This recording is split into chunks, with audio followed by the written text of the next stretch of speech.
আটা আর লবণ দিয়ে কিভাবে বাচ্চাদের খুব পছন্দের জিনিস ঘরেই তৈরি করে নিতে পারেন স্বাস্থ্যসম্মতভাবে, সেটাই আপনাদের মাঝে শেয়ার করব। আসসালামু আলাইকুম সুপ্রিয় দর্শক, কেমন আছেন সবাই? আশা করি সবাই অনেক ভালো আছেন এবং সুস্থ আছেন। যাদের ঘরে বাচ্চা আছে তারা কিন্তু এই ভুক্তভোগী। ভাত যদি নাও খায় তাদের কিন্তু চিপস লাগবে, আর চিপসটা দোকান থেকে কিনে দিলে সেটা স্বাস্থ্যসম্মত হবে কিনা সেটা কিন্তু আমরা কেউই জানি না। তাই খুব সহজে আমরা কিভাবে ঘরেই চিপস তৈরি করে নিতে পারবো সেটা আপনাদের মাঝে শেয়ার করব। প্রথমে আমি এখানে নিয়ে নিলাম 1 কাপ পরিমাণ আটা, সাথে দিয়ে দিচ্ছি স্বাদমতো লবণ। এই আটা আর লবণ দিয়ে আমি কিন্তু এই চিপসগুলো খুব সহজেই ঘরে তৈরি করে নিতে পারবো, বাচ্চারাও কিন্তু খেতে খুব বেশি পছন্দ করবে। এখন আমি এটাকে অল্প অল্প পানি দিয়ে একটা ব্যাটার তৈরি করে নেব, একদম ঘনও না আবার একদম পাতলাও না, এভাবে করে আমি একটা ব্যাটার তৈরি করে নিয়েছি, দেখতেই পাচ্ছেন।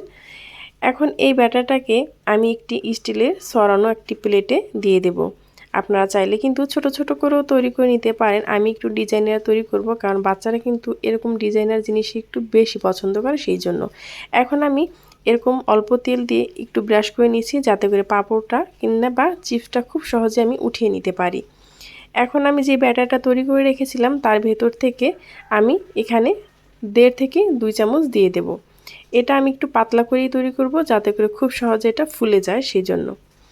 এই তো দেখতে পাচ্ছেন কিভাবে আমি এটাকে দিয়ে দিলাম প্লেটে।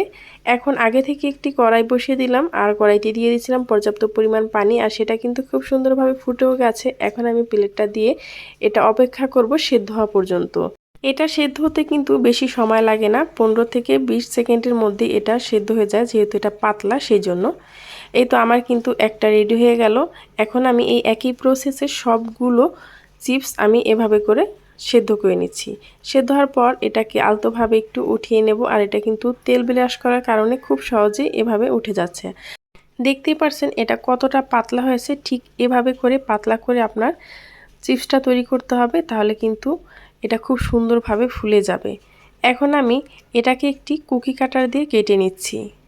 কুকি কাটার দিয়ে কেটে নিলে এটা পারফেক্ট হবে, আবার খুব সহজেই কিন্তু এটা কাটা হয়ে যাবে। আর বাচ্চারা কিন্তু এরকম ডিজাইনার জিনিস খেতে বেশি পছন্দ করে। আপনারা চাইলে কিন্তু যে কোনো বয়ামের মুখা দিয়েও কেটে নিতে পারেন, অথবা লম্বা লম্বা চিকন চিকন করেও কেটে নিতে পারেন আপনাদের পছন্দ মতো। এখন আমি এটাকে কেটে নেওয়ার পরে রোদ্রে শুকিয়ে দেব, ফিরে আসছি শুকানোর পর।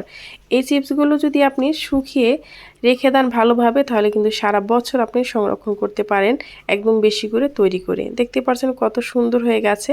আর দোকানে এরকম চিপস কিনতে গেলে কিন্তু অনেকটা চড়া দামে কিনতে হয়, সেখানে কিন্তু আমাদের সেটা স্বাস্থ্যসম্মত কিনা সেটাও কিন্তু জানা থাকে না। এই তো তেলে দেওয়া মাত্রই ফুলে কিন্তু ডাবল হয়ে গেছে, আর কতটা সুন্দর হয়েছে দেখতেই পারছেন।